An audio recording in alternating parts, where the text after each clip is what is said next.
Hello friends, I am Ankur Shukla, you watching to Gyan chemistry का। दोस्तों, आज के इस वीडियो पे हम बात करेंगे इलेक्ट्रॉनिक डॉट स्ट्रक्चर की कि किस प्रकार इलेक्ट्रॉनिक डॉट स्ट्रक्चर बनता है, ये आखिर है क्या। कक्षा 9 में 10 में आप लोग को लुईस संरचना पढ़ाया जाता है, जहां पे हम लोग क्या पढ़ते हैं कि किसी भी एलिमेंट की, किसी भी तत्व के जो बाहर कक्ष के जो इलेक्ट्रॉन होते हैं उनको उनके आसपास डॉट या क्रॉस के माध्यम से हम लोग जब व्यवस्थित ढंग से रखते हैं या जब प्रदर्शित करते हैं तो वही लुईस संरचना कहलाती है। उसी लुईस संरचना में जब एक नहीं एक से अधिक तत्वों को लेकर रखा जाता है, उनके परमाणु को लेकर रखा जाता है, तो एक पूरा कंपाउंड बन के तैयार होता है, पूरी संरचना बन के तैयार होती है, जिस संरचना को हम लोग क्या बोलते हैं, इलेक्ट्रॉनिक डॉट स्ट्रक्चर या इलेक्ट्रॉनिक डॉट संरचना बोलते हैं। आज उसी को हमको पढ़ना है। पिछली वीडियो में आप जाके देख लीजिएगा, इसका पिछली वीडियो का जो लिंक है आप इसी वीडियो के उसमें डिस्क्रिप्शन में आपको मिल जाएगा। आप उसमें जाके देखिएगा, मैंने आयनिक और सहसंयोजक बंध के बारे में बताया, जहां एक दो मैंने डॉट संरचना भी वहां पे करवाई है। तो उसी क्रम में आज आगे बढ़ते हुए हम चलेंगे, जहां पे हम ये देखेंगे कि H2O का कैसे बनेगा, CH4 का कैसे बनेगा, और सबसे मेन मैं आज बताने वाला हूँ एसिड का, जिसमें अच्छे अच्छे बच्चे, अच्छे अच्छे टीचर फंस जाते हैं। तो इसको आज अच्छे समझाएंगे, ठीक है ना।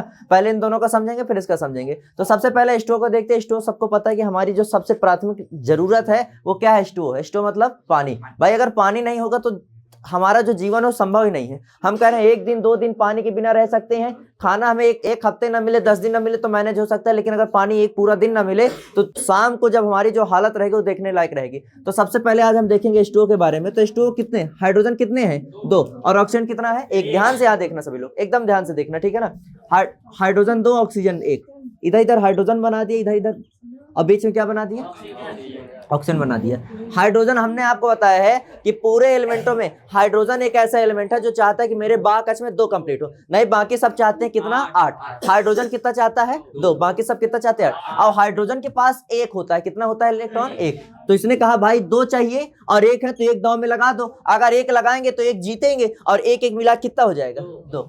इसने कहा 1 इधर लगा देते हैं, 1 लगाएंगे, 1 जीतेंगे, 2 हमारे साथ कंप्लीट हो जाए। जब जीतेंगे तब ऑक्सीजन को हमें पता है कि मैंने आपको कल बताया था कि hydrogen, helium, lithium, beryllium, boron, carbon, nitrogen, oxygen 8। Oxygen कितने नंबर पे आता है, 8। मतलब अगर हम इलेक्ट्रॉनिक विन्यास निकालेंगे तो 2, कितना आएगा, 2,6। मतलब ये बताओ अगर इसको 8 बनाना तो कितने और चाहिए, 2। अगर 2 चाहिए तो दांव में कितने लगाएगा, 2 ही लगाएगा, और इससे ज्यादा तो लगाएगा नहीं। तो देखो इसने कहा 2 दांव में लगाने हैं, और 2 लगाने हैं, और बाकी है मेरे पास कितने, 6। तो इसने कहा सबसे पहले 4 ठो अपने पास मैंने रख लिए, अब मेरे पास 2 ठो है दांव में लगाने के लिए। मैं कह रहा हूं अगर इधर 2 दांव में लगाऊंगा तो ये बेचारा क्या करेगा, इधर लगाऊंगा तो ये क्या करेगा। तो इसने कहा 2 दांव में लगाने, 1 इधर साइड लगा लो, 1 इधर साइड लगा दिया। अब हाइड्रोजन को कितने चाहिए थे, 2। ये हाइड्रोजन को लग रहा है मेरे 2 कंप्लीट हो गए। इसको भी कितने चाहिए, 2। इसको भी लग रहा है मेरे 2 कंप्लीट हो गए।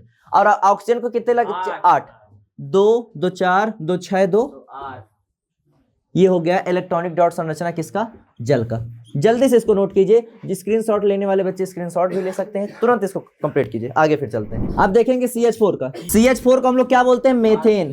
क्या बोलते हैं, मेथेन। और इसी को मार्स गैस भी बोलते हैं। ये गैस कहाँ पाई जाती है, दलदली स्थानों में। दलदली मतलब जहां गोबर, जहां गंदगी जहां होती है, उसमें से जो गैस निकलती है उस गैस को क्या बोलते हैं, मेथेन। उसी को मार्स गैस भी कहते हैं। कौन सी गैस कहते हैं, मार्स। मेथेन को मार्स गैस क्यों कहते हैं, क्योंकि ये कहां पाई जाती है, दलदली स्थानों में। कक्षा 7 या 8 में विज्ञान में आपके क्वेश्चन है ये।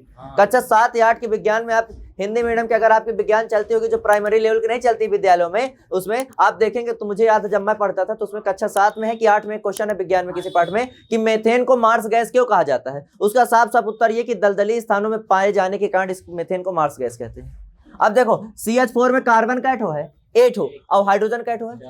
कार्बन को कह दिए बीच में बैठो, कहा बीच में, और चारों बगल किसको किसको बैठा दिए, हाइड्रोजन को। क्यों, क्योंकि हाइड्रोजन का एटो होते 4। कितने, 4। अब देखो हमें पता है कि हाइड्रोजन के पास कितना होता है, और चाहिए भी कितना इसको, 1। भाई 1 है, 1 और चाहिए, 2 हो जाएंगे इसको। और कार्बन को कितने चाहिए, 8 है। कितने कार्बन के पास, कार्बन के पास होता है 6, मतलब 2, 4। बाह कक्ष में कितने हैं, कितने दांव में लगाएगा, 4 ही लगाएगा। क्यों, क्योंकि 4 ही तो जीतना है। जिसने कहा भाई 4 ठो दांव में लगाने, चारों कैती लगा दो, ना इधर ना इधर ना इधर ना इधर, किसी के साथ कोई ना इंसाफी नहीं। 4 है, 1 ऊपर लगाया, 1 इस बगल, 1 इस बगल, 1 इस बगल। हाइड्रोजन ने कहा भाई अपने पास 1 है, ले लगा दी ना, जीता तो ठीक है, नहीं तो फिर कोई दिक्कत नहीं। हाइड्रोजन ने भी 1 अपने लगा दिए। हाइड्रोजन को लगा मेरे 2 कंप्लीट, इसको लगा मेरे भी 2, इसको लगा मेरे 2 कंप्लीट, इसको लगा मेरे भी 2 कंप्लीट। और कार्बन को क्या लग रहा है, 2 2 4 2 6 2। ये हमारा क्या बन गया, मेथेन। खट से नोट कीजिए। अब हम पढ़ेंगे एसेट का। एसेट मतलब सल्फर। जो हमारा सल्फर होता है वो हमेशा किस उसमें पाया जाता है? 8 परमाणु के साथ। किस उसमें पाया जाता है? 8 परमाणु। हमेशा सल्फर जब भी आप देखोगे तो सल्फर के साथ कितने परमाणु लगे होंगे? अब चलो ध्यान से देखना, 8 परमाणु हैं। कै ठो हैं? 1 2 3 4 5 6 7 8। देखो 8 सल्फर हो गए। 1 2 3 4 5 6 7 8। सल्फर का परमाणु क्रमांक कितना होता है? Hydrogen, helium, lithium, beryllium, boron, carbon, nitrogen, oxygen, fluorine, neon, sodium, magnesium, aluminium, silicon, phosphorus, sulphur. 12 और 12 3 15 1 16। मतलब इसका अगर के एलिमेंट सेल में बैठाएंगे इनके बच्चों को तो क्या होगा? 2 8 6। बाहर में कितने इलेक्ट्रॉन? कितने चाहिए? 2। कितने चाहिए? 2। कितने चाहिए? 2। अब 2 चाहिए तो 2 में कितने लगाएगा? 2 है, 2 लगाएगा। 6 ठो है, 2 चाहिए तो 2 तो 2 में लगाएगा। बाकी 4 ठो का करिए अपने लगे धई ले। यह सल्फर है, 6 ठो है बाहर कच्छ में। एक इधर दांव लगाइस, एक इधर दांव लगाइस, बाकी 4 ठो अपने पास का कैलिस रख लिया। यह सल्फर है, एक ऊपर लगाया, एक नीचे लगाया, बाकी 4 अपने पास क्या कर लिया? ये सल्फर है। ध्यान से देखना, नहीं समझ में नहीं आएगा। ये सल्फर ने एक ऊपर लगाया, एक नीचे लगाया, 4 अपने पास क्या कर लिए? ये सल्फर ने एक इधर लगाया, एक ऊपर दिया, बाकी 4 अपने पास क्या कर लिए? इस सल्फर ने एक इस बगल, एक इस बगल, बाकी 4 अपने पास। इसने एक इधर, एक ऊपर, बाकी 4 अपने पास। इसने एक ऊपर और एक नीचे, 4 अपने पास। इसने एक ऊपर, देखो ये वाला सल्फर एक ऊपर दिया, एक नीचे, 4 अपने पास। अब जोड़ो, 4 2 6 2। इसका देखो 4 2 6 2। इसका देखो 4 2 6 2। अब ये वाला 2 4 2 6 और 6 1 7 1 इसके पास, और 4 2 6 2 इस वाले के पास। 4 2 6 2 जोड़ना किसी में ना हो जाए। 4 2 6 2 इसका 4 2 6 2।